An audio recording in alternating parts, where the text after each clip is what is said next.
श्रीगौतमान्वयजमाश्रितभागधेयम् गोपालदेशिकमहं शरणं प्रपद्ये वाधूलान्वयसञ्जातमप्पलार्यतनूभवम् गोपालाचार्य सच्छात्रम् वन्दे वेङ्कटदेशिकम् श्रीवात्स्यवरदाचार्य पौत्रम् तत्पदसंश्रयम् तातार्यतनयम् वन्दे रघुनाथाह्वयम् गुरुम् कास्यपान्वय सञ्जातम् नारायणपदाश्रितम् श्रीमन्नारायणम् वन्दे యతీశ్వరశ్రియాజుషం.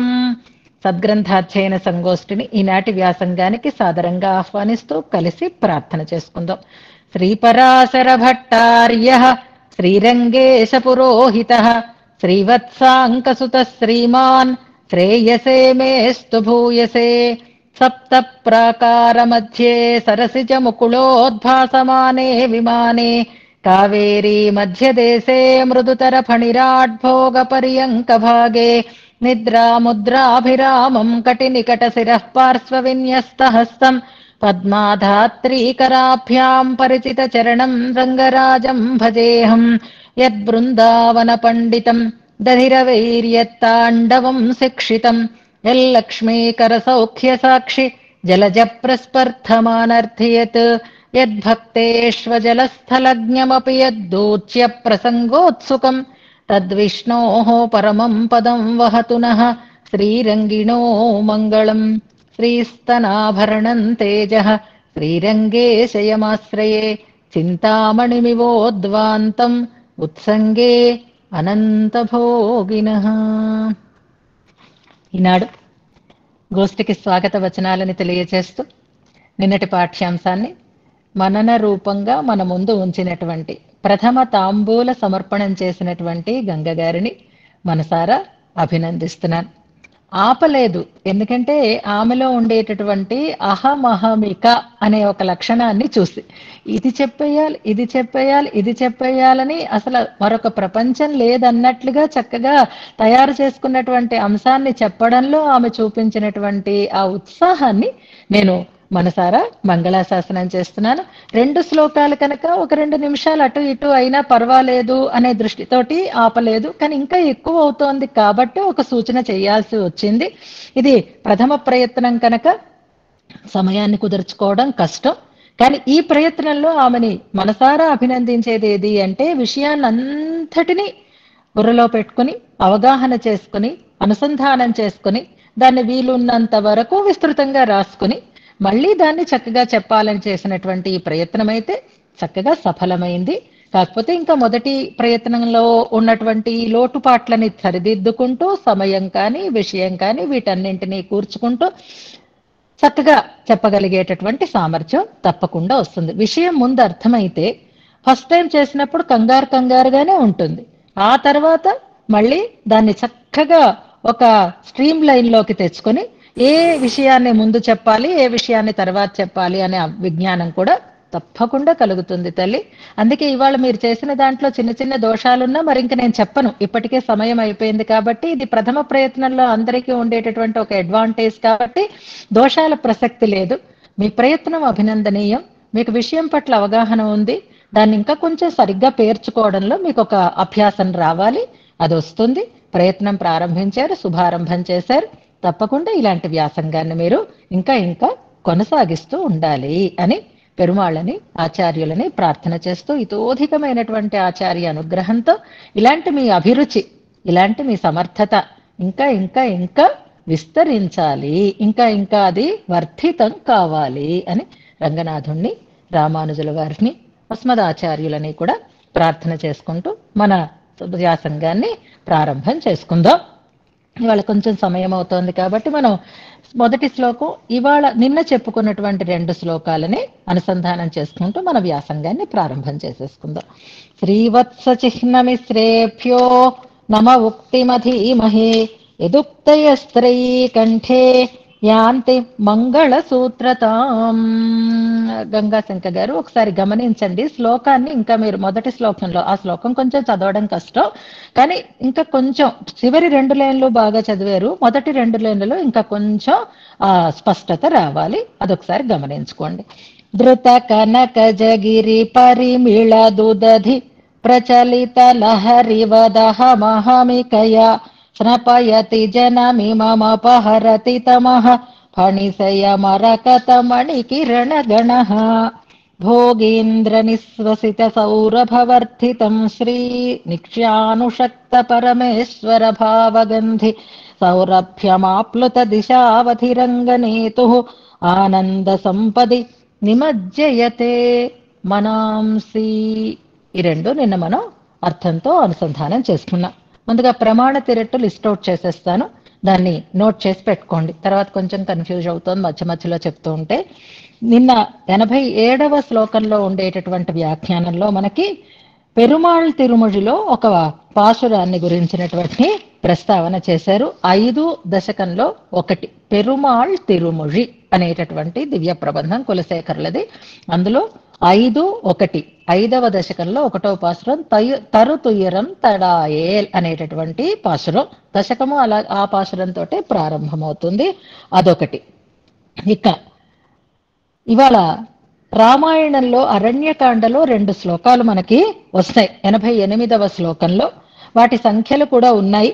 ఒకటి తరుణౌ రూప సంపన్నౌ అనేటటువంటి శ్లోకం, నెంబర్ ఉంది అక్కడ చూసుకోండి. అలాగే అరణ్యకాండ మొదటి సర్గలోనే 12వ శ్లోకం రూప సంహననం అనేటటువంటి శ్లోకం. ఈ 2 శ్లోకాలు ఒకరే చదవండి, అరణ్యకాండలోవే కాబట్టి అక్కడ పుస్తకంలో నెంబర్ ఉంది, చక్కగా చూసి పెట్టుకుని తర్వాత అనుసంధానం చేతురుగాని. తర్వాత తిరువాయుమొழிలో 9, 2, 10 తిరువాయుమొழிలో 9, 2, 10 గుర్తుపెట్టుకోండి. ఈ పాశురాన్ని అనుసంధానం చేసుకుని చాలా ఉన్నాయి అందులో, కానీ మనం ఈ ఒక్క పాశురంతో తెలుసుకుందాము. అలాగే తిరువాయుమొழிలో 9వ దశకంలోనే 9, 2, 9 అని, అంటే 9, 2, 9, 9, 2, 10 2 ఇచ్చారు మనకి ఇక్కడ. ఆ 2 తిరువాయుమొழிలో మనం అనుసంధానం చేసుకుందాం. అలాగే శ్రీగుణరత్న కోశంలో పాదారుంతుదమేవ అనేటటువంటి శ్లోకాన్ని అనుసంధానం చేసుకుందాం. గుర్తుపెట్టుకోండి, శ్లోకం నెంబరు చూసి పెట్టుకోండి. నిన్నటి శ్లోకంలో ఒక కాంతి ప్రవాహాన్ని మనం దర్శించాం. ఆ కాంతులు ఎన్ని రకాలుగా ఉంటాయి అనడానికి నిన్న 3 కాంతులని మనం చూసాం. వాటిని ఇప్పుడు గంగగారు చక్కగా విశదంగా చెప్పారు. భట్టర్ వారి దర్శనం అతి సహజంగా ఉంటుంది, అతిశయంగా ఉండదు. నిన్నటి శ్లోకంలో వారు చెప్పినటువంటి ఆ రంగుల కలయిక విజ్ఞాన శాస్త్రంలో కూడా అలాగే ఉంటుంది అని, నేనైతే సైన్స్ చదువుకోలేదు, కానీ సైన్స్ తెలిసినటువంటి వారికి ఈ కలర్స్, ఈ ఫార్మేషను, ఈ ఈ తరకు ఈ కాంబినేషన్స్ ఇవన్నిటి మీద ఒక అవగాహన ఉంటుంది. తెలిసినటువంటి పిల్లలకి ఇది మంచిగా అనిపిస్తే అది ఇంకా తృప్తిని ఇస్తుంది. మా జ్యుతి నిన్న రెస్పాండ్ అయ్యి చాలా బాగుంది, ఎంత అందంగా ఉంది అంటే, ఒక ఫిజిసిస్ట్ అంటే ఒక మంచి విజ్ఞానవేత్త, సైంటిఫిక్ నాలెడ్జ్ ఉన్నటువంటి వారు ఈ రంగుల కలయికని ఇంత సహజంగా చెప్పడం భట్టర్ వారికి బహుశా అలాంటి పరిజ్ఞానం ఉందో ఏమో అని అనిపించింది అని తాను దీనికి స్పందించింది. ఎందుకంటే నీలము, పసుపు ఈ 2 కలిస్తే పచ్చటి ఆకుపచ్చ రంగు వస్తుంది అనేది ఒక సహజమైనటువంటి ఒక ప్రక్రియట. నిన్న నీలంతోటి సీతోటి పోల్చారు, సముద్రంతోటి. అలాగే మృత కనకజగిరి అంటూ పచ్చటి వర్ణాన్ని మనం చూసాం. ఈ 2 మన మీద పడుతున్నటువంటి స్థితిలో మనకి ఎవరి కాంతిగా చెప్పారు అంటే మరకతమణి అని, పసుపు యొక్క అంటే ఆకుపచ్చతనం అనేటటువంటి ఒక రంగుని మనకి చూపించటంలో చాలా అద్భుతమైనటువంటి వర్ణన అని అనిపించింది నిన్నటి శ్లోకము అని అన్నారు పిల్లలు ఇది గుర్తించి మన పూర్వాచార్యుల యొక్క వైభవాన్ని ఈ రకంగా వాళ్ళు తలుచుకుని, అబ్బా ఇంత అద్భుతంగా వారు భగవద్ దర్శనం చేశారా, ఇందులో ఇంత సహజత్వం ఇమిడి ఉంది అని వాళ్ళు తెలుసుకోగలిగేటట్లుగా మనం దాన్ని వాళ్ళకి అందించగలిగితే ఇది శాశ్వతంగా నిలుస్తుంది. వెళ్ళి ఏదో ఒక విగ్రహం దగ్గర నిలబడి మనం దండం పెట్టి కావలసిన కోరికలు కోరుకుని తిరిగి వచ్చేయడం కాదు భగవద్ దర్శనం అంటే. భగవద్ దర్శనం అంటే ఇదిగో ఇలా ఉండాలి, మనకి ప్రకృతిని సహజత్వాన్ని చూపిస్తున్నది కావాలి, ప్రేమతో నిండినది కావాలి, భగవంతుని యొక్క అనుగ్రహాన్ని పొందుతున్నామనేటటువంటి ఒక ఆనందాన్ని కలిగించేది కావాలి అని అనుకున్నాం. అని అనిపించాలి మనకి. అలా అనిపించడానికి తగినటువంటి ఒక సంస్కారాన్ని మనలో కలిగిస్తాయి ఈ స్తోత్రాలన్నీ. అందులో మిగిలిన ఆచార్యులందరూ వేరు, భట్టరు వారు ఉండేటటువంటి వారికి ఉండే ఒక ప్రత్యేకత వేరు. ఆచార్యులందరూ రంగనాథుణ్ణి ప్రేమించిన వారే, శ్రీరంగవాసం చేసిన వారే. యామునాచార్యుల వారు కానీ, రామానుజుల వారు కానీ, కూరత్తాళ్వాన్ కానీ, భట్టరు వారికి ముందున్న వాళ్ళనే మనం తీసుకుందాం. వారి ముగ్గురికి లభించినటువంటి ఒక ప్రత్యేకమైనటువంటి ప్రేమ భట్టరు వారు పొందారు. అందుకే మొదటే చెప్పుకున్నారు, శ్రీరంగరాజ కమలాపద లాలితత్వం అని చెప్తున్నారు. రంగనాథుడికి రంగనాయకికి సొంత కుమపిల్లలుగా పెరిగినటువంటి వారు కాబట్టి తల్లిదండ్రుల దగ్గర ఉండేటటువంటి చనువు వీళ్ళల్లో ఉంటుంది. శ్రీరంగనాథుడికి ఆ దివ్య దంపతులకి కూడా వీరి పట్ల అలాంటి ప్రేమే ఉంటుంది. కాబట్టి ఇంత ఆత్మీయంగా ఈ శ్రీరంగనాథుని యొక్క దర్శనాన్ని మనం చేసుకోగలుగుతున్నాము అని భావిస్తూ, ఇక్కడ ధృత కనకజగిరి అన్న చోట మనం భగవద్ రామానుజులు కూడా పరమాత్మ దివ్యమంగళ విగ్రహాన్ని ఇలాగే వర్ణించారు అనే అంశాన్ని ఇవాళ మనం తెలుసుకుందాం. ఇందాక గంగ టైం అయిపోతున్నా ఇన్ని విషయాలు సేకరించుకున్నారు కాబట్టి మళ్ళీ నేను చెప్తున్నాను. ధ్యానానికి ఆశ్రయమైనటువంటి వాటిని మూడింటిగా చెప్పారు విష్ణు పురాణంలో అని మనం నిన్న అనుకున్నాం. ఒకటి అశుభాశ్రయము, మరొకటి శుభాశ్రయము, మరొకటి జ్యోతిర్మయము అని నిన్న మనం వివరణ చేస్తున్నాం. ఇప్పుడు మనకి ఈ వర్ణింపబడుతూ ఉండేటటువంటి ఈ రూపవర్ణన శుభాశ్రయమైనది అని అనుకున్నాం మనం. ఈ శుభాశ్రయమైనటువంటి దివ్యమంగళ విగ్రహం భగవంతుడికి చాలా ఇష్టమైనది. ఇది గుర్తుపెట్టుకుందాం ఫస్ట్. ఎందుకంటే ఆయనకి స్వరూపం కంటే తన రూపం అంటే ఇష్టం. మూర్తం బ్రహ్మ తతోపయత్ ప్రియతరం, ఇంతకు ముందు కూడా మనం చెప్పుకున్నాం. ఈ విగ్రహం అంటే ఈ రూపాన్ని భగవంతుడు ఎప్పుడూ ధరించి ఉంటాడు. అది దివ్యమైనది అయి ఉంటుంది, ఇచ్ఛాగృహీతమవుతుంది కాబట్టి మరింత ఇష్టంగా కలిగించేది అవుతుంది. ఏ రూపంలో ఉన్నా ఈ దీనికి ఉండేటటువంటి ప్రత్యేకత తరగకుండానే ఉంటుంది, స్థిరంగానే ఉండేది అవుతుంది. అలాంటి దివ్యమంగళ విగ్రహానికి ఉండేటటువంటి కొన్ని గుణాలని మనకి వరుసగా వర్ణిస్తూ వస్తున్నారు అని నిన్న శరణాగతి గద్యంలో ఉండేటటువంటి అంశాన్ని బట్టి మనం తెలుసుకున్నాం. అంటే భగవంతుని యొక్క రూపము దివ్యమైనది, అప్రాకృతమైనది, సాటి లేనిది, నిరవధ్యమైనది, నిత్యమైనది, నిరతిశయమైనది. ఇవన్నీ రామానుజుల వారి యొక్క శరణాగతి గద్యంలో మనకి కనిపిస్తూ ఉంటాయి. అందుకే ఆ రూపానికి ఉండేటటువంటి గుణాలు అంటే శరీర గుణాలు, విగ్రహ గుణాలు, రూప గుణాలు అని మనం ఇక్కడ జ్ఞాపకం చేసుకోవాలి. ఈ రూప గుణాలని దివ్యమంగళ విగ్రహాన్ని భగవద్ రామానుజులు వర్ణించారు అని మనం శరణాగతి గద్యం ద్వారా నిన్న తెలుసుకున్నాం. నిజానికి భగవద్ రామానుజులు మనకి, జాగ్రత్తగా వినండి, ఎన్ని గ్రంథాలను అందించారు? నవరత్నాల లాంటి 9 గ్రంథాలని అందించారు అని మనం తెలుసుకున్నాం. ఆ గ్రంథాలలో పెద్దలు చెప్పినటువంటి క్రమంలో మొట్టమొదట వారు రచించినటువంటి గ్రంథంగా చెప్పబడేది వేద అర్థ సంగ్రహం. శరణాగతి గద్యం చెప్పుకున్నప్పుడు మనం చెప్పుకున్నాం. మొట్టమొదట శృతివాక్య సమన్వయ రూపంగా వేద అర్థ సంగ్రహం అనే ఒక గ్రంథాన్ని అందించారు. తర్వాత గీతాచార్య హృదయాన్ని ఆవిష్కరిస్తూ గీతాభాష్యం అనేటటువంటి ఒక గ్రంథాన్ని అందించారు. తర్వాత సిద్ధాంత ప్రతిపాదకంగా శ్రీభాష్యం అని బ్రహ్మసూత్ర భాష్యాన్ని అనుగ్రహించారు. ఆ బ్రహ్మసూత్ర భాష్యం చాలా విస్తృతమైనది కావడం చేత దానికి సంగ్రహ విస్తర రూపాలుగా మరొక 2 గ్రంథాలని మనకి అందించారు. అవే వేదాంత దీపము, వేదాంత సారము అని చెప్పబడేటటువంటి గ్రంథాలు. అది శ్రీభాష్యంలో ఉండేటటువంటి అంశాలనే కాస్త సంగ్రహించి సూత్రప్రాయంగా మనకి చెప్పేవి అని అంటారు. ఆ విషయాన్నే సంగ్రహ రూపంగా, విస్తర రూపంగా అందించారు అంటారు. 5 అయినా ఇప్పటికి. తర్వాత 3 గజ్జెలని అందించారు, గజ్యత్రయం. అవి 3 కలిపి 1 అని అంటారు. తర్వాత ఆరాధనని ఏ క్రమంలో చేసుకోవాలో తెలియచేస్తున్నాం, నిత్య గ్రంథాన్ని మనకి అందించారు అని అంటారు. అంచేత భగవద్రామానుజుల యొక్క గ్రంథాలలో మొదటిది వేదార్థ సంగ్రహం. అంటే భగవంతుని యొక్క దివ్యమంగళ విగ్రహ వర్ణన మనకు అందులో కనిపిస్తుంది.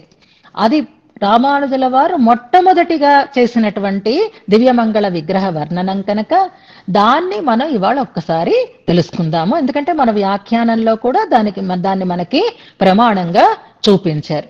ఆ క్రమంలో తర్వాత గద్యత్రయంలో, శరణాగతి గద్యంలో కానీ, వైకుంఠ గద్యంలో కానీ స్వామి యొక్క అద్భుతమైనటువంటి వర్ణన మనకి కనిపిస్తూ ఉంటుంది. ఇప్పుడు ఈ ప్రస్తావన దేనికి అంటే, శరణాగతి గద్యంలో కూడా లేనటువంటి, గద్యత్రయంలో కూడా మనకి కనపడినటువంటి ఒక వర్ణన మనకి వేదార్థ సంగ్రహంలో ప్రప్రథమంగా భగవద్రామానుజులు అందించారు. ఇప్పుడు ప్రథమ తాంబూలం అని మనం అనుకుంటున్నాం చూసారా, ఆ ప్రప్రథమంగా వారు అందించినటువంటి గ్రంథమైనటువంటి ఆగ్వేదార్థ సంగ్రహంలో ఉన్న భగవంతుని యొక్క దివ్య మంగళ విగ్రహ వర్ణన క్రమాన్ని భట్టర్ వారు ఇప్పుడు ఇందులో అనుసరిస్తున్నారు అని మనం ముందుగా తెలుసుకుందాం. అందులో మనకి ఇప్పుడు కావలసినదేమిటి అంటే, భగవంతుణ్ణి ఉపాసన చెయ్యాలి. ఆయనే జగత్కారణ తత్వం. ఆ జగత్కారణ తత్వమైనటువంటి ఆ స్వామి యొక్క రూపాన్ని ఛాందోగ్యోపనిషత్తు వర్ణించింది. ఆ రూపాన్ని మనం ఉపాసనకి శుభాశ్రయంగా స్వీకరించాలి.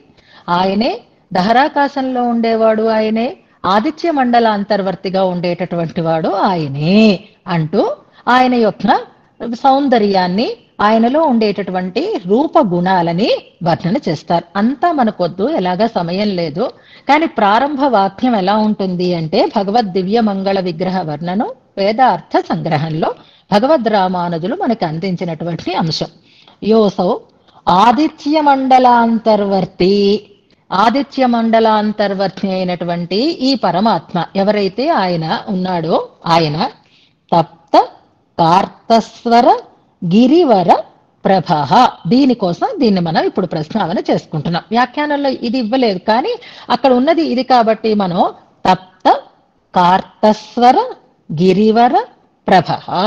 అర్థమవుతుందా? తప్త ధృత కనక జగిరి పరిమిళతు అని భట్టర్ వారు ఈ ప్రయోగం చేస్తున్నారు అంటే, దానికి మూలం ఏదైంది?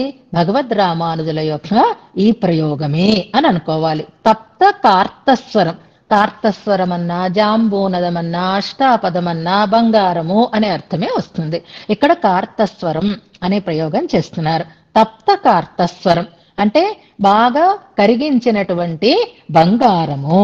అది బంగారం, కార్తస్వరం బంగారం కాదు, కార్తస్వర గిరి అంటే బంగారపు కొండ, అదే మేరు పర్వతం అని చెప్తున్నాం. తప్త కార్తస్వర గిరివర ప్రభ అని భగవంతుని దివ్యమేని యొక్క కాంతిని కరిగినటువంటి మేరు పర్వత కాంతిగా మనకి భగవద్రామానుజులు ప్రస్తావించారు. ఇదిగో ఆ రకంగానే నిన్నటి శ్లోకంలో మనం ధృత కనకజగిరి పరిమిళ దుదధి అంటూ అనుసంధానం చేస్తున్నాము. ఆయన సముద్రవర్ణుడు, ఆయన హిరణ్యవర్ణుడు, ఆయన మరకత వర్ణుడు. ఈ మూడింటిని మనకి తెలియజేస్తూ ఈ ప్రయోగం మనకి వేదార్థ సంగ్రహంలో తప్త కార్తస్వర గిరివర ప్రభ అంటూ అలాంటి స్వామి యొక్క కిరణములను గురించి కూడా చెప్తున్నారు. సహస్రాంశు శత సహస్ర కిరణ అంటారు. మనకి నిన్న వృత్తం కూడా విచిత్రమైనటువంటి వృత్తము అని అనుకున్నాను. మణి కిరణ గణ. నిన్న మనని తడిపిందేది భగవంతుడు కాదు, భగవంతుని యొక్క కాంతి మనని స్నపయతి తమం అపహరతి అని అనుకుంటున్నాము. సహస్ర కిరణ, ఆ కిరణములే, ఆ కాంతులే ఎలా మన మీదకి ప్రసరిస్తున్నాయి అనే దాన్ని నిన్నటి శ్లోకంలో మనం అనుసంధానం చేసుకున్నాం. ఇక్కడే భగవద్రామానుజులు ఒక క్రమాన్ని పాటించారు. శరణాగతి గద్యంలో ఉండేటటువంటి క్రమం కొంచెం తేడాగా మనకి కనిపిస్తుంది. వెనకటి శ్లోకంలో మనం చెప్పుకున్నది కాంతి కిరణ ప్రసారం కాబట్టి ఆ కాంతి కిరణములు స్వామి యొక్క ఔజ్వల్యం అనేటటువంటి ఒక గుణాన్ని మనకి ప్రకటిస్తున్నాయి అని అనుకుందాం. నిరతిశయ ఔజ్వల్య అని శరణాగతి గద్యంలో ఉండేటటువంటి ఆ ఔజ్వల్యం అనేటటువంటి ఆ విగ్రహ గుణాన్ని మనం నిన్నటి శ్లోకంలో ధృత కనకజగిరి అనేటటువంటి శ్లోకంలో చూసాం. ఇక సౌందర్య అనే ఒక పదం ఉంది. సౌందర్యము అంటే అందము అని అనుకున్నాం. ఆ అందమే మనకి ఎక్కడి నుంచి వచ్చింది అంటే ఎక్కడి నుంచి చెప్తున్నారు అంటే స్వఫణ అనేటటువంటి 77వ శ్లోకం దగ్గర నుంచి స్వామి యొక్క దివ్యమైనటువంటి అవయవ వర్ణననే చేస్తున్నారు. అది సౌందర్య వర్ణన. శేషశయనము శేషసాయి అని మనం విభావం చేసుకుంటే సాయిగానే మనకి వర్ణన చేస్తున్నారు. ప్రతి శ్లోకంలోనూ కూడా చూడండి చాలా వరకు అంటే 77 నుంచి ఈ పార్ట్ ఉన్న వాళ్ళందరూ బాగా గమనించండి. శయానం శయాళు ఫణిశయ రంగేశయ ఇలాంటి పద ప్రయోగాలే మనకి కనిపిస్తూ ఉంటాయి. మొన్న మనం చెప్పుకున్నటువంటి శ్లోకాలలో మాత్రం రంగేందు కాంతి అని ఒక శ్లోకంలో ఉంది, రంగచంద్ర అని ఒక శ్లోకంలో ఉంది. ఆ 2 శ్లోకాలు కాకుండా మిగిలిన శ్లోకాలన్నింటిలోనూ శయనించి ఉన్నవాడు ఫణిశయనుడు అనేటటువంటి ప్రయోగాలను బట్టి శేషసాయిని మనకి చూపిస్తున్నారు అని మనం భావన చేసుకోవాలి. ఆ శేషసాయి నుంచే కాంతి మన మీద ప్రసరిస్తోంది అని అనుకున్నాం. అంతవరకు చెప్పిన శ్లోకాలలో ఉండేటటువంటి వర్ణన అంతా స్వామి యొక్క సౌందర్యం అనేటటువంటి గుణాన్ని గురించి చెప్పేది. అందులో పాదాలని హస్తాలని వక్త్రమని ఇలా రకరకాలుగా చెప్పడం చేత అది సౌందర్యం అనేటటువంటి గుణాన్ని చెప్పింది. ఔజ్వల్యమైంది, సౌందర్యమైంది. ఇప్పుడు 3వ గుణం ఏం చెప్పబడుతోంది అంటే సౌరభ్యం. నిన్న దాన్ని మనం చెప్పుకున్నాం, కొంచెం వివరణ చేసుకుందాం. జాగ్రత్తగా అర్థం చేసుకోకపోతే తర్వాత చాలా కన్ఫ్యూజింగ్ గా ఉంటుంది. కాబట్టి ఇక్కడ 87వ దాంట్లో సౌరభ్యం లేదా సౌగంధ్యం అనేటటువంటి గుణం ఇందులో తెలియబడుతోంది అని మనం నిన్న వివరణ చేసుకున్నాం. ఇది దేహానికి ఉండేటటువంటి ఒక గొప్పదైనటువంటి గుణము అని. ఆయన సర్వగంధుడు, ఆయన సర్వరసుడు అని మనకి శృతి చెప్తోంది. అందుకే ఆయన దివ్య దేహం సుగంధ భరితంగా ఉంది. ఆ సుగంధమే మనకి అవలేపంగా ఉంది, చందన చర్చగా ఉంది అని నిన్న అనుకుంటున్నాం. వేదార్థ సంగ్రహంలో ఆ విషయాన్ని కూడా మనకి భగవద్ రామానుజులు ప్రస్తావించినటువంటి పదమేది అంటే పుణ్య గంధ వాసిత అనంత సౌగంధ్య అని అంటారు. ఈ వేదార్థ సంగ్రహంలో ఉండేటటువంటి వాక్యం మనకి 88వ శ్లోకం దగ్గర దాన్ని కూడా మనకి వివరంగా ఇచ్చారు. కొంతవరకు కావలసినంత వరకు ఇచ్చారు. పేజీ నంబర్ ఇది కొత్త పుస్తకంలో మీరు చూసుకోండి. 88వ శ్లోక వ్యాఖ్యానంలో అత్యద్భుత అచింత్య నిత్య యౌవన పుష్పహాస సుకుమార పుణ్యగంధవాసిత దిగంతరాళ అని అక్కడ వర్ణిస్తారు. పుణ్య గంధ వాసిత దిగంతరాళ ఆయన యొక్క దివ్య తిరుమేని యొక్క కాంతి మొత్తం అన్ని దిక్కులా ప్రసరించి ఉంది. అదే కదా మనం ఈ శ్లోకంలో ఆప్లుత దిశావధి అనేటటువంటి ప్రయోగం ఈ మూలంగానే ఈ వాక్యంలో రామానుజుల వారి యొక్క ప్రయోగాన్ని మనకి తలపిస్తుంది అని అనుకుందాము. అంచేత తర్వాత ఇప్పుడు వరుసగా ఈ శ్లోకాలకి ముందు సాగుతాయి చూసారా. ఒక్కొక్క శ్లోకంలో 344వ పేజీ అంటున్నారు కొత్త బుక్ లో, అక్కడ అండర్లైన్ చేసి పెట్టుకోండి. అది ఇక్కడ ఈ 87వ శ్లోకం దగ్గర మనం సమన్వయం చేసుకోవాలి. దివ్య గంధ వాసిత దిగంతరాళుడు అని ఆయన యొక్క దివ్య గంధం చేత మొత్తం దిక్కులన్నీ కూడా వాసితములు అయి ఉన్నాయి, పరిమళిస్తూ ఉన్నాయి అనే విషయాన్ని, సౌరభ్యం అనేటటువంటి గుణాన్ని మనకి దీంట్లో తెలియచేశారు అని అనుకుందాం. ఇక్కడ స్వామి యొక్క సౌరభ్యాన్ని, స్వామి యొక్క సుగంధాన్ని 3గా చెప్పారు, 3 రకాలుగా చెప్పారు. ఒకటి శేషుని యొక్క నిశ్వాస గంధము అన్నారు. భగవంతుని సహజమైన దివ్యగంధం ఈ శేషుని యొక్క నిశ్వాస గంధంతో మరింతగా వర్ధితం అవుతోంది అని ఒకటి చెప్పారు. మరొకటి లక్ష్మీదేవి నిత్యము కూడి ఉండడం చేత ఆయనే సర్వేశ్వరుడు అని తెలిసేటట్లుగా ఉంది. అంటే భగవంతుడే సర్వేశ్వరుడు, సర్వేశ్వరుడైన వాడే శ్రీయఃపతి అని చెప్పాలి అంటే శ్రీయఃపతిత్వం అనేది సర్వేశ్వరత్వాన్ని సూచించేది అవుతుంది. కనుక అమ్మతో కూడి ఉన్నవాడు కాబట్టి ఇక్కడ గంధం అంటే ఆఘ్రాణించే గంధం అని అనుకోకుండా వాసితం అంటే అందులో ఆ గొప్పతనం మనకి కనిపిస్తూ ఉంది, సూచింపబడుతూ ఉంది అని అనుకోవాలి. శ్రీయఃపతిత్వము సర్వలోకేశ్వరత్వాన్ని, పరమేశ్వర భావాన్ని కలిగిస్తుంది. ఎందుకు ఇది చెప్పడం అంటే పరమేశ్వరుడైతే, లోకేశ్వరుడైతే తప్పకుండా మనని రక్షిస్తాడు అనేటటువంటి ఒక నిశ్చయం మనలో కలగడం కోసం అదొకటి గంధి. అక్కడ గంధము అనంటే ఆ గంధము అంటే ఇక్కడ వాసన, పరిమళము అంటే అది సూచిస్తోంది అని అర్థం అనమాట.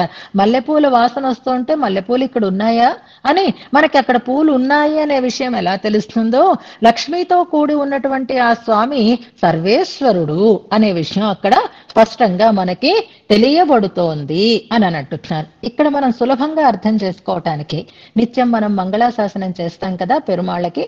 ఆ మంగళాశాసనం చేసినప్పుడు 4 మండపాలలో ఉండే పెరుమాళ్ళకి 4 శ్లోకాలతో మంగళాశాసనం చేస్తాం. అందులో మొదటిది లక్ష్మీ చరణ లాక్షాంక సాక్షి అన్న చోట కూడా లక్ష్మీ సంబంధమే మనకి తెలుస్తోంది. అంతవరకు మనం వెళ్ళకపోయినా లక్ష్మీ సంబంధమే సర్వేశ్వరత్వాన్ని తెలియచేస్తుంది అనడానికి గురువందనంలో ఉండేటటువంటి అస్తి వస్త్విత మిథంత్వ ప్రసంఖ్యాన అనేటటువంటి శ్లోకం గుర్తు చేసుకుంటే లక్ష్మీ సంబంధం స్వామిలో ఉండేటటువంటి గొప్పతనానికి సూచకం అవుతోంది అని మనం చెప్పుకోవచ్చు.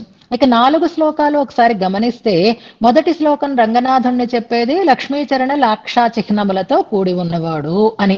అలా వాసన వాసితోరసే అని తర్వాత శ్లోకంలో వస్తుంది అస్తు శ్రీ స్తన కస్తూరి వాసన వాసితోరసే అని. అది ఆ వాసన లక్ష్మీ నిత్యయోగంతో కూడినటువంటి మంచి వాసన, మంచి పరిమళంతో ఉన్నటువంటి వక్షస్థలం కలిగిన వానికి మంగళాశాసనం చేస్తాం. ఆయన హస్తినాథుడు అని. కమలాకుచ కస్తూరి కర్దమాంకిత వక్షసే అక్కడ కూడా మనకి కస్తూరి పరిమళం అనే దాని గురించినటువంటి ప్రస్తావన వస్తుంది. అలాంటి వాడు యాదవాద్రి నివాసాయ అని యాదవాద్రిలో ఉండేటటువంటి స్వామికి మనం మంగళాశాసనం చేస్తాం. రంగనాథుడికి చేస్తాం, హస్తిగిరినాథుడికి చేస్తాం, అలాగే యాదవాద్రిలో ఉండేటటువంటి సంపత్ కుమారునికి మంగళాశాసనం లక్ష్మీ సంబంధంతో. ఇక ఇవాళ శనివారం అందరికీ తెలిసినదే శ్రీయకాంతాయ కళ్యాణ నిధయే. కళ్యాణ నిధి శ్రీయకాంతుడు అని శ్రీయపతిత్వంతో మనం చెప్తాం కాబట్టి లక్ష్మీ నిత్య సంగం అనేది మనకిక్కడ స్పష్టంగా తెలియజేస్తోంది. ఆయన సర్వేశ్వరుడు అనే విషయాన్ని తెలియజేస్తోంది అని చెప్పి మరొకటి ఆ గంధం అంతటా ఉంది, దశ దిశలలోనూ ఉంది. అదెలా సాధ్యము అంటే చక్కగా చెప్పారు ఇప్పుడు గంగ. ఎలాగా అంటే ఆయన బ్రహ్మ అంతటా వ్యాపించి ఉంటాడు. ఆయన వ్యాపించి ఉన్న ప్రతి వస్తువులోనూ ఆయన యొక్క గంధం మనకి పరిమళిస్తూ ఉంటుంది. అంటే భగవంతుని యొక్క సర్వేశ్వరత్వాన్ని ఈ సౌరభ్యం అనే గుణం కూడా చూపిస్తోంది అనమాట. ఆయన అంతటా వ్యాపించి ఉన్నవాడు. విష్ణువు అంటే సర్వవ్యాపి అన్నప్పుడు అంతటా వ్యాపించి ఉన్నప్పుడు ఆ వ్యాపించిన వస్తువు తాలూకు గంధం అన్నింటిలోనూ పరిమళిస్తుంది, అన్నింటి ద్వారానూ పరిమళిస్తుంది. కాబట్టి స్వామి యొక్క ఈ సౌరభ్యం అనేది అంతటా వ్యాపించి ఉంది. కనుకే ఆప్లుత దిశావధి అనడంలో మననే కాదు మొత్తం దిక్కులనన్నింటినీ కూడా అభిషిక్తం చేస్తుంది ఆ దివ్యమైనటువంటి పరిమళము అని చెప్పు. అలాంటి రంగనేతుని యొక్క పరిమళం మనని ఆనంద సంపదలో మన మనస్సులని ముంచి ఎత్తుగాక అని మనకి ఈ శ్లోకాన్ని సౌరభ్య గుణాన్ని తెలియచేస్తూ చెప్తున్నారు. దివ్యమంగళ విగ్రహంలో మొదట ధృత కనకజగిరి అనే దాంట్లో ఔజ్వల్యం చెప్పబడింది. ఇందులో మనకి ఆమోదం అంటే సురభిళత్వం, సౌగంధ్యం అనేటటువంటి ఒక దేహ గుణం ఇందులో మనకి తెలియబడుతోంది. సహజంగా శేషునికి కూడా మంచి గంధం ఉంటుంది అనడానికి శ్రీగుణరత్న కోశంలో ఒక శ్లోకం జ్ఞాపకం చేస్తుందో నిన్న చెప్పారు. తత్ర స్రక్స్పర్శ గంధి అంటారు. అంటే స్పర్శ మెత్తగానే ఉంటుంది, పూలదండలాగా మంచి పరిమళము కలిగి ఉంటాడు శేషుడు అనేటటువంటి ప్రయోగం భట్టర్ వారే చేసినటువంటి ప్రయోగాన్ని మనం అక్కడ జ్ఞాపకం చేసుకుందాం. ఇక సౌందర్య సౌగంధ్య తర్వాత వచ్చేటటువంటి కూడా ఏది అంటే సౌకుమార్య అంటున్నారు, చూసారా? ఈ సౌకుమార్యాన్ని గురించి తర్వాతి శ్లోకంలో మనకి తెలియజేస్తారు. మనం పెరుమాళ్ తిరుముడిలో ఒక పాశురాన్ని అనుసంధానం చేసుకోవాలి అని అనుకుంటున్నాం కదా. ఆ 5వ దశకంలో కులశేఖరులు విత్తువ కోట్టమ్మాని అంటూ స్వామిని నువ్వు నన్ను రక్షించినా రక్షించకపోయినా, నా దుఃఖాలు పోగొట్టినా పోగొట్టకపోయినా నువ్వు తప్ప నాకు మరొక దిక్కు లేదు అని అంటారు. ఆ మాటనే మనకి ఆళ్వందార్ స్తోత్రంలో కూడా ఋషా నిరస్తోపి శిశుస్తనంధయో నజాతు మాతుశ్చరణం చిహాసతి అని అంటారు. అలాగా ఆ భావాన్నే ప్రకటిస్తూ అక్కడ ఆ దివ్య దేశాన్ని గురించి వర్ణన చేస్తూ విరైకుళవు మలర్ పొజిల్సూడ్ అని ప్రయోగం ఉంటుంది. అంటే మంచి వాసనని వెదిలించుతూ ఉండేటటువంటి పూలతో నిండిన తోటలతో చుట్టువారుకొని ఉన్నా అని అంటారు. అప్పుడు వ్యాఖ్యాత పెరియవాచ్యాంబిళ్ళై అక్కడ ఏమని వ్యాఖ్యానం చేస్తారట అంటే, ఆయన ఆ ప్రదేశం అంతా అంత సుగంధంతో నిండి ఉంది అంటే అది దేన్ని సూచిస్తోంది అంటే సర్వగంధుడైనటువంటి పరమాత్మతో చేరి ఉండడం చేత ఆ ప్రదేశం కూడా మంచిగా పరిమళిస్తోంది అని అంటారు. అందుకే ఆప్లుత దిశావధి అని మనకి ప్రయోగానికి ఆ పాశురాన్ని ప్రమాణంగా ఇస్తున్నారు. అంచేత దివ్య పరిమళంతో వాసితమై ఉండడం అనేది విగ్రహానికి ఉండేటటువంటి ఒక విలక్షణమైనటువంటి లక్షణం కనుక దాన్ని వెనుకటి శ్లోకంలో మనకి చెప్పారు. ఇప్పుడు ఒకసారి ఆ శ్లోకాన్ని చదువుకుందాం. భోగీంద్ర నిస్వసిత సౌరభ వర్ధితం ఒక విశేషణం. శ్రీ నిత్యానుషక్త పరమేశ్వర భావగంధి సౌరభ్యం ఆప్లుత దిశావధి రంగనేతు ఆనంద సంపది నిమజ్జయతే మనాంసి. మన మనస్సులని ఆనందం అనేటటువంటి సంపదలో ముంచి వేస్తోంది అని సౌరభ్య గుణాన్ని గురించి ప్రస్తావన చేస్తూ తర్వాత సౌకుమార్యాన్ని గురించి చెప్తున్నారు. ఇందులో శ్లోకాన్ని అనుసంధానం చేసుకుందాం. ఇవాళ నుంచి మళ్ళీ టీం మారుతుంది. ఈ టీం వాళ్ళు జాగ్రత్తగా వీటిని చెప్తున్నప్పుడు మిస్ అవ్వకుండా వింటే ఇక శ్లోకాలలో మీకు ఏ రకమైనటువంటి సందేహము కలగకుండా ఉంటుంది. వరుసగా ఔజ్వల్య, సౌందర్య, సౌగంధ్య, సౌకుమార్య, లావణ్య, యౌవన అని భట్టరు రామానుజుల వారు శరణాగతి గద్యంలో 6 గుణాలను గురించి చెప్తారు. ఈ టీమ్స్ 9 అనుకుంటున్నా. ఇప్పుడు ఈ టీం 9 వాళ్ళు నేను చెప్పిన ఒక సూచనని పాటించారు. మన వాళ్ళు చదివినప్పుడు వాళ్ళని ఒకరు పిలుచుకోవడంలో నాకు అర్థమైంది. కామధేనువు, కల్పవృక్షం, క్షమాతలం అని పిలుచుకుంటున్నారు. అలా గుర్తుపెట్టుకోండి, మీకు మంచిగా ఈ స్ఫురణకి వస్తాయి అని నేను చెప్పాను. వాళ్ళు దాన్ని పాటించారు. అలాగే ఈ 6 గుణాలు వీళ్ళని పెట్టుకోవచ్చు అని అనుకుంటే అందులో కొన్ని ముందుకు వెళ్ళిపోయాయి. ఔజ్వల్యము, సౌందర్యము, సౌరభ్యము ముందు టీంలోకి వెళ్ళిపోయాయి. ఇప్పుడు మిగిలినవేవి అక్కడి నుంచైనా తీసుకుంటే 4 ఉంటాయి. ఆ 4 మొదటిది సౌకుమార్యం అనేటటువంటి ఒక లక్షణం అన్నమాట. అక్కడి నుంచి ప్రారంభం అవుతుంది. వరుసగా భగవద్ రామానుజులు చెప్పినది మాత్రం 6 గుణాలు. ఆ 6లో మనం 4వ గుణం దగ్గరికి వస్తున్నాము. శ్లోకం అనుసంధానం చేసుకుందాం. రంగభర్తురపి లోచన చర్చాం సాహసావళిషు లేఖయమానం పుష్పహాస ఇతి నామదుహానం సౌకుమార్యమతి వాంగ్మనసం నః. చాలా అద్భుతమైనటువంటి శ్లోకం. సౌకుమార్యం అని భగవంతుని యొక్క సౌకుమార్యాన్ని మనకి స్పష్టంగా చెప్తున్నారు. సౌకుమార్యం ఇందులో క్రియాపదం మనకి విశేషించి చెప్పుకోవడానికి ఏమీ లేదు. నః మనకు, అతి వాంగ్ మనసం మాక్కుకి మనస్సుకి అందనిది అని చెప్తున్నారు అంతే. ఇది నన్ను తడుపుతోంది అని కానీ, నన్ను ముంచుతోంది అని కానీ, నేను చేరుతున్నాను అని కానీ ప్రత్యేకమైనటువంటి క్రియాపద ప్రయోగం ఇక్కడ మనకి కనపడడం లేదు. అవాంతర క్రియ ఒకటి ఉంది శ్లోకంలో. లేఖయమానం అనేటటువంటి ఒక క్రియాపదం అక్కడ ఉంది. ఆ లేఖయమానం అనేటటువంటి మాటని అవాంతర క్రియగా తీసుకోవాలి తప్ప అది ప్రధానమైనటువంటి క్రియగా తీసుకోకూడదు.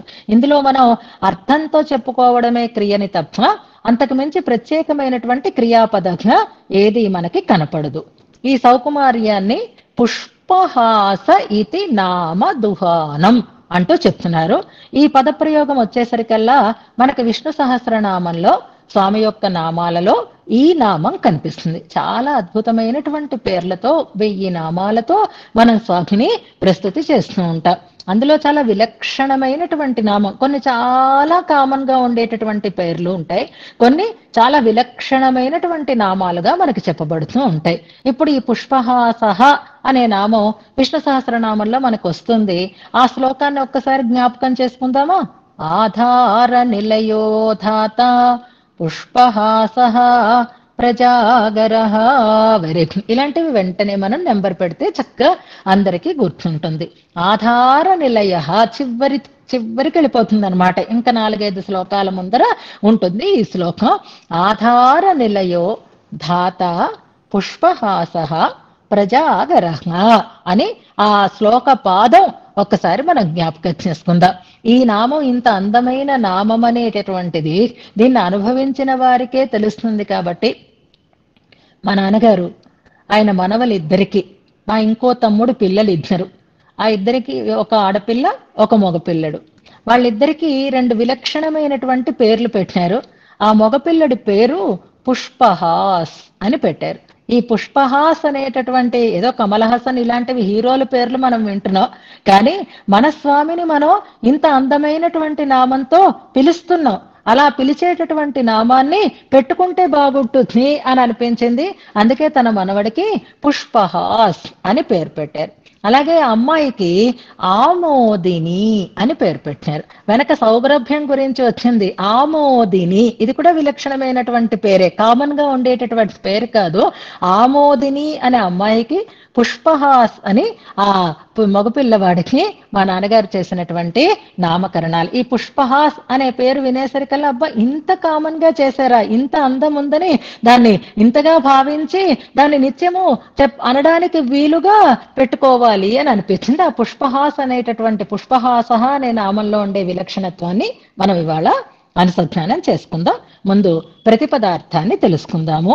ఇందులో సౌకుమార్యం గురించి చెప్తున్నారు. భగవంతుణ్ణి మనం సేవిస్తున్నాం కదా, ఎదురుగా ఉన్నాం కదా, ఆమోద స్తంభాలు పట్టుకొని సేవిస్తున్నాం కదా, అంచేత మనకు అడ్డు లేదు. రంగనాథుడు మనకు ఎదురుగా ఉంటున్నాడు. ఆయన తన కాంతి పుంజాలతో మనని తడిపేస్తున్నాడు. ఏమీ లోటు లేకుండా ప్రత్యక్షంగా స్వామిని మనం సేవిస్తున్నాం. సేవించచ్చా ఇలాగా? మంచి పని చేస్తున్నామా, తప్పు పని చేస్తున్నామా ఒకసారి ఆలోచించండి అంటున్నారు భట్టర్వారు. నేను అనటం లేదు. అబ్బో అంతకంటే అదృష్టమా, వెళ్ళి ఎదురుగా స్వామి దర్శన భాగ్యం మనకి కలుగుతూ ఉంటే చూడకుండా ఉంటామా అని మనం కళ్ళారా చూస్తాం. ఎన్ని కళ్ళైనా చేసుకుని చేస్తాం. కానీ జాగ్రత్త సుమండి, ఆయన వాడిపోతాడు అంటున్నారు. ఇందులో అంతటి సుకుమారుడు ఆయన అని ఇందులో మనకి తెలియచేస్తున్నారు.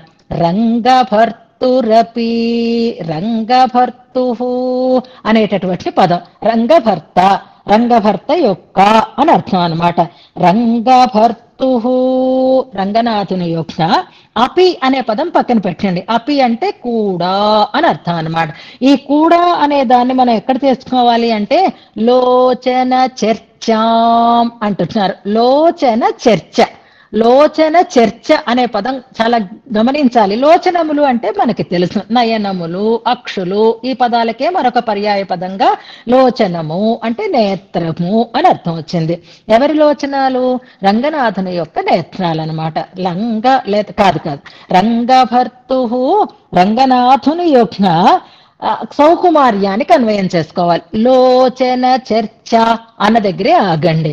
లోచన చర్చ అంటే లోచనములు, ఎవరి లోచనములు ఇవి? మన లోచనములు, కళ్ళతో చూచుట అని అర్థం అనమాట. ఇక్కడ చర్చ అనే పదం చాలా చమత్కారమైనది, జాగ్రత్తగా గమనించుకోవాలి. మామూలుగా చర్చ చెయ్యడం అంటే డిస్కస్ చెయ్యటం అనే అర్థంలో మనం పరీక్షించటం, దాన్ని పూర్తిగా విశదంగా తెలుసుకోవటం అనే దాంట్లో చర్చ అంటే డిస్కషన్ అనేటటువంటి అర్థంలో వ్యవహరిస్తూ ఉంటాం మనం. కానీ ఇక్కడ ఇంకొక అర్థాన్ని మనం తెలుసుకోవాలి అంటే ఓ చిన్న కీర్తనని మనం గుర్తు చేసుకుందాము. చందన చర్చిత నీల కళేబర అనేటటువంటి ప్రయోగం. ఇది చాలా మందికి తెలిసి ఉంటుంది కాబట్టి చందన చర్చితం అని అక్కడ ప్రయోగం ఉంటుంది. అప్పుడు చర్చ అంటే ఏమిటనమాట? చందనాన్ని పూయుట అని, చందనము యొక్క సంగము అని అర్థం. చందన చర్చితము అంటే లేపనం అని మనం నిన్నటి శ్లోకంలో కూడా అవలేపనంగా ఈ గంధాన్ని ఇస్తున్నారు అని అనుకున్నాం కదా, చందనాదులని పూసుకోవటం అని. ఇక్కడ చర్చ అంటే చందన చర్చ అని అన్నట్లుగా లోచన చర్చ అనేటటువంటి పదాన్ని అర్థం చేసుకోవాలి, అయితే మనకు అర్థం అవగాహనకి రాదు. లోచన చర్చ అంటే గుడ్ జయదేవ అష్టపది అంటున్నారు. ఆ మాట అనేసరికల్లా దాని గురించినటువంటి పరిజ్ఞానం అందరికీ తెలుస్తుంది. అలాగే ఇక్కడ మనం రంగనాథుణ్ణి చూస్తున్నాము అంటే మనం ఏమిటి ఆయనకి పూస్తున్నాము అంటే లోచన చర్చ చేస్తున్నాం. అంటే మన కంటి నుంచి కాంతులు వెళ్ళి ఆయన శరీరాన్ని అలముకుంటున్నాయి అని అనుకుంటున్నాం అన్నమాట. ఇప్పుడు కంటి నుంచి వెలుగు వెళుతోంది, ఆ వెలుగు వెళ్ళి స్వామి తిరుమేనిని సోకుతోంది అంటే మనం కళ్ళారా స్వామిని సేవిస్తున్నాం అన్నమాట. అమ్మో ఎంత ప్రమాదం! అక్కడ ఉన్నది ఏమనుకుంటున్నారు? ఒక సుకుమారమైనటువంటి పుష్పం లాంటిది. ఆ పువ్వులని బాగా వేడి కలిగేటటువంటి కాంతులని కనుక మనం పెట్టి ఉంచామనుకోండి, పువ్వులు వాడిపోవా చెప్పండి?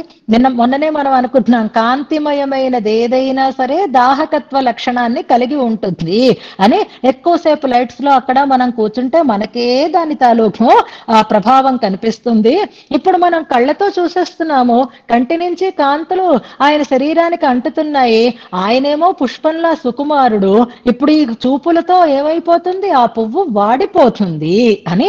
అంత పని చేస్తారా అని అనిపిస్తుందిట.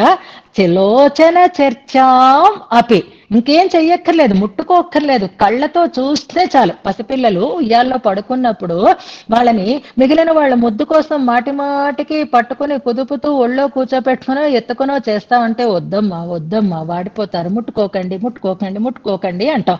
ముట్టుకుంటే వాడిపోవడం అనేది ఒక సుకుమారత అయితే, చూస్తే వాడిపోవడం అనేది కూడా, చూడడం కూడా సాహసమే అని అనిపిస్తుందట. లోచన చర్చాం అపి సాహసావళిషు లేఖయమానో. ఎంత సాహసం చేశారా రంగనాథుణ్ణి చూసారా అని అంటారట. ఆయన సౌకుమార్యాన్ని చూసి సౌకుమార్య గురించి తెలిసినటువంటి వారు సాహసావళిషు, సాహసోపేతమైనటువంటి, సాహసం అంటే ఇక్కడ అర్థం ఏంటి అంటే, సాహసం అనే పదాన్ని మనం రెండు రకాలుగా భావించాలి. సాహసం అంటే మనం ధైర్యే సాహసే లక్ష్మి అని మనం భయపడకుండా చూడడం అని, ఆ సాహసం అనే అర్థంలో చెప్పటం లేదు. సాహసం నిజానికి అదే వచ్చింది అనుకోండి, సాహసం అనేది అలాగే చెప్పుకోవాలి తాత్పర్యార్థం. కానీ ఇక్కడ సహసా అంటారు. సహసా అంటే తొందరపాటుతో అని అర్థం అనమాట. ముందు వెనక చూడకుండా. ఒక సూక్తి ఉంటుంది భారవికమది, సహసా విదధీత నక్రియం అవివేక పరమాపదాం పదం వృణుతే విమృశ్యకారిణం గుణలుబ్ధాః స్వయమేవ సంపద అని ఆ శ్లోకం అన్నమాట. సహసా విదధీత అంటారు. అంటే మనకి ఆలస్యం, నిదానమే ప్రధానము, ఆలస్యాదమృతం విషం అని రెండు సూక్తులు ఉంటాయి. మనం ఆలోచించి ఏ పనైనా చెయ్యాలి, లేకపోతే దానివల్ల మనకి ఆ ప్రయోజనం అటు ఇటు అవుతుంది. కనుక తొందరపడి ఏ పని చెయ్యకండి అని చెప్తారు ఆ సూక్తి ద్వారా. ఇక్కడ సాహసావళిషు కనపడుతున్నాడు కదా అని స్వామిని కళ్ళప్పగించి చూడకండి. అలా చూస్తే మీ కంటి చర్చ ఆయన శరీరాన్ని వడలిపోయేటట్లుగా చేస్తుంది. పువ్వు మీద కాంతి ఎక్కువైతే పువ్వు వాడిపోయినట్లుగా. అందుకే ఆయన సౌకుమార్యాన్ని తెలిసిన వాళ్ళందరూ ఆయనని కల్లారా చూడడం దాన్ని కూడా ఏమంటారు? సాహసావళిషు లేఖయమానో. చూశాడండి వీడు, నోట్ చేసుకోండి అంటారట.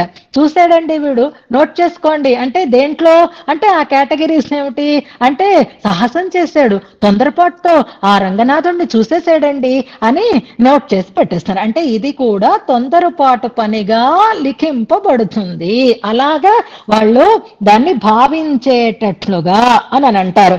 అంటే అలాగ పరిగణిస్తారు అనమాట. ఏమని పరిగణిస్తారు అంటే తొందరపాటు పనిగా పరిగణించబడుతుంది. ఏది అంటే లోచన చర్చ. ఎవరి విషయంలో అంటే రంగభర్తు లోచన చర్చ అంటారు. అదేంటండి అలాగా అననంటే ఆయన ఎవరనుకుంటున్నారు? పుష్పహాస ఇతి నామ దుహానం అంటున్నారు. పుష్పహాస అని ఆయన పేరు. అలాంటి నామని దుహానం అంటే ఇంకా ఇంకా ఇంకా దోగ్ధం అంటే ఇంకా ఎక్కువ చేయడం అన్నమాట. పాలు అలా పిండిన కొద్దీ పిండిన కొద్దీ పిండిన కొద్దీ వచ్చినట్లుగా దుహ ప్రపూరణి అని ధాతువు. దుహానో అనంటే ఇంకా నింపేసి ఇంకా నింపేయడం అన్నమాట. పూర్తిగా దాన్ని చక్కగా నిండేటట్లుగా చేయడం అంటే ఆ నామాన్ని సార్థకం చెయ్యటం అని అర్థం. కొంతమందికి పేర్లకి వాళ్ళలో ఉండేటటువంటి లక్షణాలకి ఏ రకమైనటువంటి సంబంధము ఉండదు. కానీ మన స్వామి నామాలు అలాంటివి కాదు. ఆయన పుష్పహాస కనుక ఆ నామాన్ని ఇది సార్థకం చేస్తుంది అని అంటారు. ఏది? సౌకుమార్యం. స్వామి యొక్క సౌకుమార్యం ఆయన పుష్పహాస అనే నామాన్ని మరింతగా సార్థకం చేస్తుంది. అలాంటి సౌకుమార్యాన్ని వర్ణించటం నహ మనకు అతి వాంగ్ మనసం. వాక్కుకి అందేది కాదు, మనస్సుకి అందేది కాదు అంటున్నారు ఇందులో. ఇక్కడ మనం ముందుగా తెలుసుకోవాల్సినటువంటి అంశం ఒకటి ఉంది. అసలు పుష్పహాస అంటే ఏమిటి అర్థం? ఆ పదాలకు ఉండేటటువంటి అర్థం ఏమిటి అంటే పుష్పము మనకు అంతవరకు తెలుసు. హాసము అంటే కూడా మనకి కొంచెం తెలుసు. ఏమని అంటే నవ్వు అని మనకి తెలుసు. ఇప్పుడు పుష్పహాస అని ఈ రెండింటినీ కలుపుకుంటే పుష్పము అంటే పువ్వు అనే అర్థం, ఏమీ తేడా అక్కర్లేదు. హాసము అంటే వికాసము అని అర్థం అనమాట. పుష్పహాసము అంటే పువ్వు యొక్క వికాసము అని అర్థం. ఆ పువ్వు కంటే కూడా సున్నితమైనది పువ్వు యొక్క వికాసము అని అనమాట. ఆ వికాసము వంటి వికాసము కలిగిన అని మనకి సామాన్యమైనటువంటి రీతిలో ఒక అర్థాన్ని చెప్తున్నారు. పుష్పహాస అంటే పుష్పము యొక్క వికాసము వంటి వికాసమును కలిగించేటటువంటి సౌకుమార్యము అని మనం ఇక్కడ పుష్పహాస ఇది నామ అని ఇక్కడ అర్థంలో మనకి తెలియచేస్తూ ఉంటారు. కానీ నిజానికి విష్ణు సహస్రనామ భాష్యంలో పుష్పహాస అనంటే ఆ నామానికి పుష్పహాసము అంటే పువ్వు వికసిస్తుంది. ఎప్పుడు వికసిస్తుంది? పువ్వు వికసించాలి అంటే ఒక సమయం కావాలి.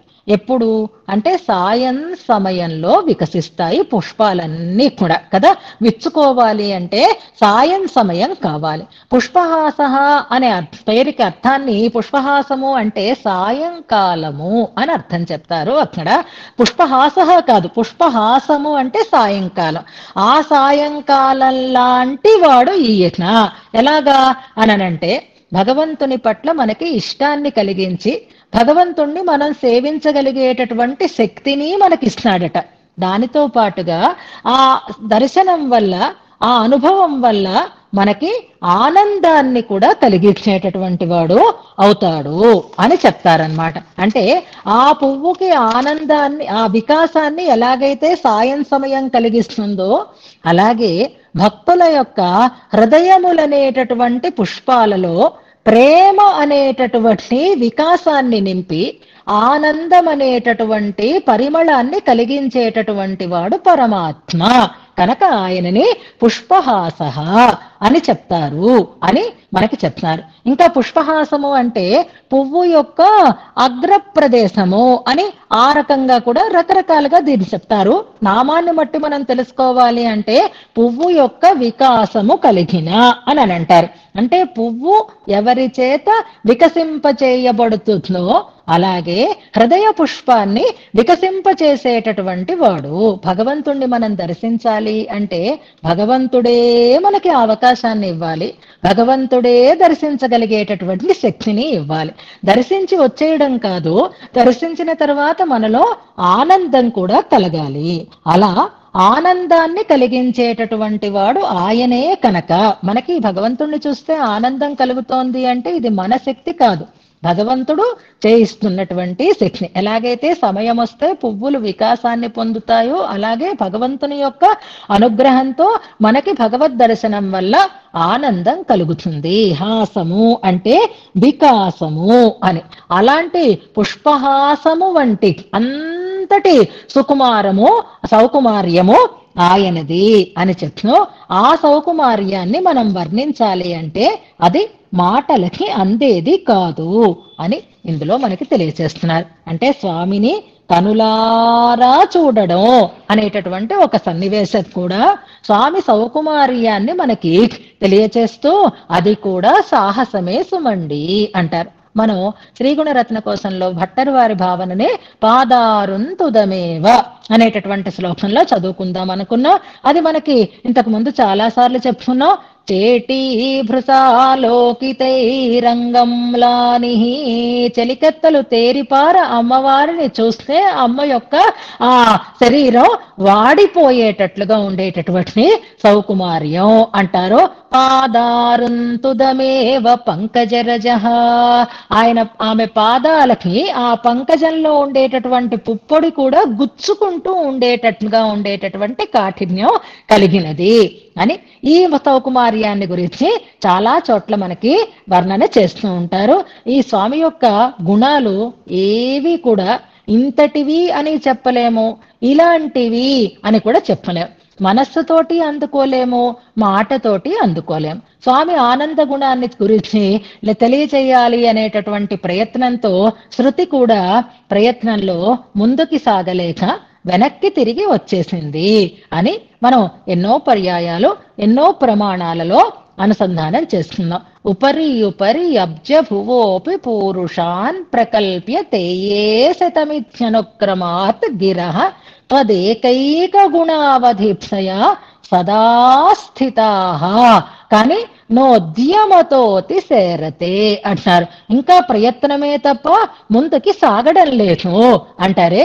స్వామి ఆనంద గుణం గురించే కాదు ఈ ప్రస్తావన, స్వామిలో ఉండేటటువంటి అన్ని గుణాలను గురించి ఈ రకమైనటువంటి ప్రస్తావన మనకి కనిపిస్తుంది అని అంటారు. అంచేత స్వామి యొక్క ఆ దివ్యమంగళ విగ్రహాన్ని మనం తేరిపార చూడడం కూడా ఆ విగ్రహ సౌకుమార్యాన్ని మనకి తెలియచేస్తూ పువ్వు వాడిపోయినట్లుగా ఆయన పుష్పహాసుడు సుమండి, వాడిపోతాడు సుమండి అని మనకి తెలియచేస్తూ ఉంటుంది. సౌకుమార్యం అందులో చక్కగా మనకి ప్రతిఫలిస్తూ ఉంటుంది. అది మనం చెప్పడానికి మన నోటికి కానీ వాక్కుకి కానీ మనస్సుకి కానీ అందేది కాదు అనేటటువంటి ఒక అద్భుతమైన సన్నివేశాన్ని ఇందులో చెప్తారు. దానికే మనకి ప్రమాణాలుగా నమ్మాళ్ళ వాళ్ళ యొక్క తిరువాయిపుడిలో ఉండేటటువంటి శ్రీ సూక్తులని అనుసంధానం చేసుకుంటారు. పువ్వులు గుచ్చుతూ ఉండేటటువంటి అలవాటు ఉన్నవాళ్ళు, అంటే పువ్వులు మాలికలు కట్టేటటువంటి అలవాటు ఉన్నవాళ్ళు పువ్వుని ముట్టుకోవాలి అంటే ఎలా పడితే అలా పట్టుకోకూడదు. అయ్యో వాడిపోతుందేమో, రెక్కలు ఊడిపోతాయేమో, కలర్ మారిపోతుందేమో అని జాగ్రత్తగా మెల్లమెల్లగా వాటిని అందంగా మాలికగా కట్టాలి. అలాగే స్వామిని సేవించేటప్పుడు కూడా ఎక్కడ వాడిపోతాడో అనేటటువంటి దృష్టితోటి జాగ్రత్త పడి సేవించాలి తప్ప మనకి కనపడ్డాడు కదా అని తాగేసేటట్లుగా చూస్తే ఆలోచన చర్చ కూడా అది ఆయనకి అవధ్యాన్ని దాని వల్ల కూడా ఆయన వాడిపోయేటటువంటి అవకాశం ఉంటుంది అంటారు. ఇవాళ శనివారం కదా, ఈ సౌకుమార్యాన్నంతటినీ మనం తెలుసుకోవడం కోసం ఒక్క శ్లోకాన్ని జ్ఞాపకం చేసుకుంటే చాలు. పెద్దల యొక్క ఈ భావనలను అన్నింటినీ మనకి ప్రతిఫలింపచేస్తూ ఆ వెంకటేశ శరణాగతిలోనూ అది సుప్రభాతంలో సప్రేమ భీతి కమలాకర పల్లవాభ్యాం సంవాహనేపి సపదిక్లమమాదధానో శ్రీ వెంకటేశ చరణో శరణం ప్రపంచే.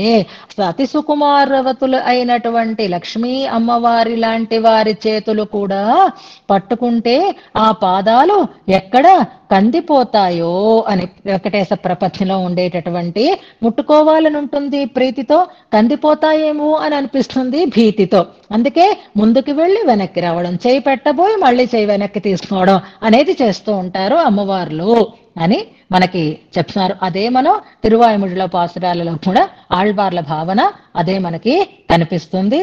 అంచేత సుకుమారుడు ఆయన తనని చూసుకున్నా వాడిపోతున్నట్ట. ఇది ఇంకా చెప్తారు, రంగభర్తు అన్న చోట రంగనాథుడు తనని తాను తేరిపార చూసుకుంటే కూడా వాడిపోయే అంత సౌకుమార్యం ఆయనకి ఉంది. బయట వాళ్ళు చూడడం తగ్గని పక్కన పెట్టండి, కానీ ఆయన తనని తాను చూసుకున్నా వాడిపోతాడేమో అన్నట్లుగా అని రంగభర్తు లోచన చర్చ అని మనం సమన్వయం చేసుకోవచ్చు అంటారు. రంగభర్తుని విషయకమైన లోచన చర్చ అంటే పైనున్న వాళ్ళందరూ రంగభర్తుణ్ణి సేవించటం అనే ఒక అర్థమైతే, రంగభర్తు లోచన చర్చ, రంగభర్త లోచన చర్చ కూడా అంటే ఆయన తనని తాను ఒక్కసారి అద్దంలో చూసుకున్నా, తేరిపార చూసుకున్నా అది ఆయన సౌకుమార్యం ఎలాంటిది అంటే వాడిపోయేటట్లుగా చేస్తుంది. ఆ కాంతి కిరణ ప్రసారాన్ని తట్టుకొని ఉండగలిగేది కాదు అనడం కోసమే మనకి రామాయణంలో కూడా ఉదాహరణని చూపిస్తున్నారు. అంత ఇష్టపడి ముక్కు చెవులు కోసి వెనక్కి పంపించేస్తే రామలక్ష్మణుల గురించి తన అన్నదమ్ముడి దగ్గర చెప్తూ తరుణవు రూప సంపన్నవు సుకుమారవు మహాబలవు. ఇక్కడ వాల్మీకి ప్రయోగంలో విచిత్రం చూద్దాం. ఋషులందరూ చూశారు స్వామిని, రామచంద్ర స్వామిని. అరణ్యంలో ప్రవేశించాడు. మొట్టమొదటి కాండలోనే, అరణ్యకాండలో మొదటి సర్గంలోనే ఉంటుంది. వాళ్ళు చూశారు ఈ సౌకుమార్యాన్ని, వాళ్ళు స్వామికి మంగళాశాసనం చేశారు. రూప సంహననం లక్ష్మీ సౌకుమార్యం సువేషతాం అని అక్కడ కూడా సౌకుమార్యాన్ని గురించి చెప్తారు. కానీ ఇంతగా మనం చెప్పుకుంటూ ఉంటే ఇందులో వింటున్న వాళ్ళకి ఎవరికైనా అనిపించవచ్చు, ఒక మాట మనకి గుర్తు రావచ్చు, ఇంత మరీ సుకుమారమైతే ఎలాగండి అంటారు. ఏదో మనకి సామెత కూడా ఉంది చూసారా, అతి సుకుమారం ఇంకో మాట ఏదో ఉంది. అంచేత మరీ అంత సుకుమారం అయిపోతే అది కూడా కార్యకరం కాదు కదా. మరి ఆ స్వామిలో పరాక్రమం అనేటటువంటి ఒక గొప్ప లక్షణం ఉంది కదా. ఇంత సుకుమారుడు నిజంగా పరాక్రమవంతుడా అంటే దానికి మనకి సమాధానం వస్తుంది, సుకుమారవు మహాబలో అనేటటువంటి ప్రయోగం. గొప్ప బలవంతులు అయినా ఎంత సుకుమారంగా ఉన్నారో అని ముచ్చట పడుతుంది. శూర్పణఖ మాటలలో స్వామి యొక్క వైభవం మనకి అక్కడ అలా తెలుస్తుంది. అంతదాకా ఎందుకు, ఇక్కడ మనం ఒక చర్చ చేసుకుందాం. ఇక్కడ చర్చ అన్నప్పుడు కూడా మనం ఇంకొక అర్థంలో తీసుకుంటే, పరీక్షిస్తే లోచన చర్చ అనే దాన్ని మనం చూస్తే, ఆ లోచన చర్చ ద్వారా ఈయన సౌకుమార్యం చాలా గొప్పది అని డిసైడ్ చేయలేము మనం. ఆ సౌకుమార్యం ఎంతటిది అంటే అసలు ఆ పరీక్షకి కూడా అవకాశం లేకుండా ఉండేటట్లుగా చేస్తుంది అంటారు. ఇప్పుడు ఒక పెద్ద సందేహం మనకి ఇక్కడ తీరాలి. ఏమిటా సందేహం అంటే, ఏమండి ఎక్కడున్న స్వామిని గురించి మీరు చెప్తున్నారు అంటే శ్రీరంగ రాజస్థ వచ్చిందండి, రంగనాథుణ్ణి గురించే. శ్రీరంగం అంటే ఏమని అర్థం చెప్పుకున్నాం మనం అంటే నాటక రంగం అని అనుకున్నాం, నాట్య రంగం అని అనుకున్నాం కదా. ఇప్పుడు రంగస్థలం మీద నటించేటటువంటి వ్యక్తులు లేదా రంగస్థలం మీద నర్తించేటటువంటి వ్యక్తులు ఎందుకు స్టేజ్ మీద డాన్స్ చేస్తారు, ఎందుకు స్టేజ్ మీద ప్రదర్శనలు అందిస్తారు అంటే సుకుమారం అండి, చూస్తే కందిపోతారండి, అందుకని చూడకండి ఎవరునో, మేము డాన్స్ చేస్తాం అని ఎవరైనా డాన్స్ చేస్తారా? అలా అయితే చూడకుండా ఉండాలి అంటే స్టేజ్ మీదకి రాకండి, అసలు వీడియోలు చేసుకోకండి, మీ ఇంట్లో మీరు హాయిగా నృత్య ప్రదర్శనలు చేసుకోండి. ఎందుకు రంగస్థలం మీద చేస్తున్నారు అంటే అందరూ చూడాలనే కదా చేస్తున్నారు. మరి ఈయనెవరు? రంగభర్త అంటే రంగస్థలానికి అధిపతి ఆయన, అంటే నటవరుడు ఆయన. రంగస్థలం మీద ఆయనని దర్శించాలి, ఆయన యొక్క దివ్య అవయవాలని దర్శించాలి. రంగస్థలం మీద ఉన్నవాడు నాట్యాన్ని చేస్తూ ఉండేటటువంటి వాడి శరీరం ఆ నాట్యం వల్ల ఇంకా గట్టిపడాలి, కానీ ఇంకా ఇంకా ఇంకా సుకుమారము అనడం ఒక ఆశ్చర్యమైతే, అందరూ చూడడం కోసం ఉన్నటువంటి వ్యక్తిని చూస్తే కందిపోతాడు అని అనడం కూడా ఇంకా ఆశ్చర్యంగా అనిపిస్తుంది అంటారు. అంటే చూడొద్దని కాదు, కానీ ఆ చూస్తే అనిపించేటటువంటి భావన ఎలా ఉంటుందంటే, అబ్బా ఇంత సుకుమారమా, అమ్మో మనం చూస్తే కందిపోతాడేమో అన్నంత ప్రేమని నింపేది అవుతుంది. కాబట్టి పుష్పహాస ఇతి నామా దుహానం అంటున్నారు. ఆయన నామాన్ని సార్థకం చేస్తోంది ఆయనకు ఉండేటటువంటి సౌకుమార్యం అంటారు. స్వామిలో తేజస్సు అలాగే ఉంటుందిట, స్వామిలో ఉండేటటువంటి సౌకుమార్యము అలాగే ఉంటుందిట. మనం వెనకని తేజస్సు గురించి చెప్పుకున్నాం చూసారా, ఆ తేజస్సు ఎంత గొప్ప నిరతిశయ ఔజ్వల్య అని అన్నప్పుడు ఆ ఔజ్వల్యం ఎవ్వరూ సహించటానికి వీలు లేనిదిగా ఉంటుందిట. ఎవరికైనా ఆయన దర్శనం ఇవ్వాలి అని అనుకుంటున్నప్పుడు ఎలా దర్శనం ఇస్తాడట అంటే, తన తేజస్సుని తానే తగ్గించుకొని వారి కంటికి తగిన రీతిలో తాను కనపడేటట్లుగా వస్తాడట ఆయన. బ్రహ్మాది దేవతలు కూడా నిజమైనటువంటి స్వామి తేజస్సుని చూడగలిగేటటువంటి వారు కాదు. అందుకని వారి కంటికి ఉండేటటువంటి శక్తికి తగినట్లుగా తన తేజస్సుని పరిమితం చేసుకుని వారికి దర్శనాన్ని కలిగించేటటువంటి వాడవుతాడు ఔజ్వల్యం విషయంలో అయితే. ఇక సౌకుమార్యం విషయంలో అయితే నిజంగా దృఢత్వం ఉన్నప్పటికీ కూడా ఈ సౌకుమార్యం చూస్తే సుకుమారవతి అయినటువంటి స్త్రీ అమ్మవారు కూడా ముట్టుకోవాలంటే భయపడేటట్లుగా ఉంటుంది ఆయన యొక్క దివ్య మంగళ విగ్రహ సౌకుమార్యం అని ఇందులో స్వామి యొక్క సౌకుమార్యాన్ని మనకి తెలియచేస్తున్నారు. అదే మనకి దీంట్లో వేదార్థ సంగ్రహంలో కూడా రామానుజుల వారు చెప్తారు. అచింత్య అద్భుత నిత్య యౌవన పుష్పహాస సుకుమార అంటారు. అదే మాటని ఇక్కడ మనకి భట్టర్ వారు ప్రయోగిస్తున్నారు. శ్రీ విష్ణు సహస్రనామంలో ఉండేటటువంటి నామము, రామానుజుల వారు వేదార్థ సంగ్రహంలో ప్రయోగించినటువంటి ప్రయోగము, ఈ రెండింటినీ మనకి జ్ఞాపకం చేస్తూ పుష్పహాస ఇతి నామ దుహానం అనేటటువంటి ప్రయోగం చాలా విలక్షణమైనది. స్వామి సౌకుమార్యం కూడా అంతే విలక్షణమైనది. అది కూడా మనం మాటలతో వర్ణించలేము, మనస్సుతో కూడా తెలుసుకోలేము అంటున్నారు ఈ శ్లోకంలో. ఈ శ్లోకాన్ని మనం ఉపదేశాత్మకంగా అనుసంధానం చేసుకుందాం. గంగ నిన్నటి చెప్పేసుకుంటాం.